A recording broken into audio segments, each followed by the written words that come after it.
Wakati huo huo, Rais William Ruto ameorodhesha miradi ya kimaendeleo itakayokamilishwa na serikali yake mwaka huu mpya wa 2026, ikiwemo ujenzi wa barabara ya Rironi Mau Summit na uwanja mpya wa ndege wa kimataifa, pamoja na kukamilisha ujenzi wa ukumbi wa Bomas, miradi anayosema itaiwezesha Kenya kupiga hatua kimaendeleo na kufikia ndoto ya kuwa kati ya mataifa yaliyoendelea.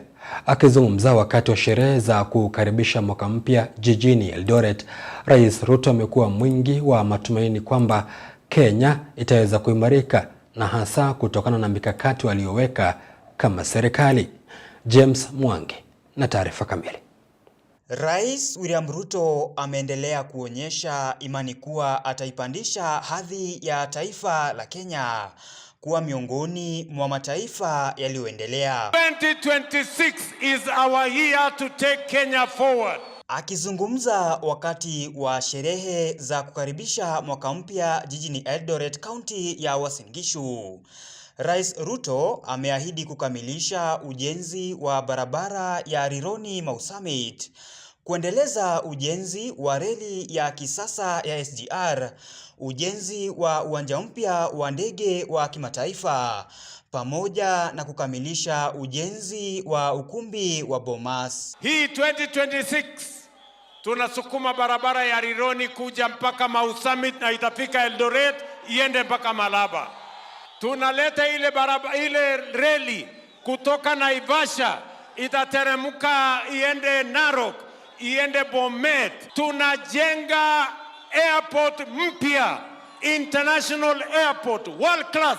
Pia katika hotuba yake ya mwaka mpya, Rais Ruto amebaini kuwa kupitia hatua zilizopigwa na serikali yake mwaka wa 2025 na mikakati iliyowekwa, ana uhakika kuwa taifa la Kenya litaimarika pakubwa kimaendeleo mwaka wa 2026. The foundations we have laid and the certainty that those foundations now allow us finally to reach for our highest ideals as a nation. The first time in a long while, Kenya is not guessing. We are not drifting. We are not gambling. We have set our targets. We have begun the journey. And we now have a clear roadmap. Ameahidi kuzidisha juhudi za kupambana na dawa za kulevya na kuwataka wazazi kuwajibika katika kuwarekebisha wana wao, huku akitoa wito kwa viongozi kuhakikisha wanafanikisha yote walioahidi. Going into the new year, the government will confront alcohol and drug abuse as a national development and security emergency,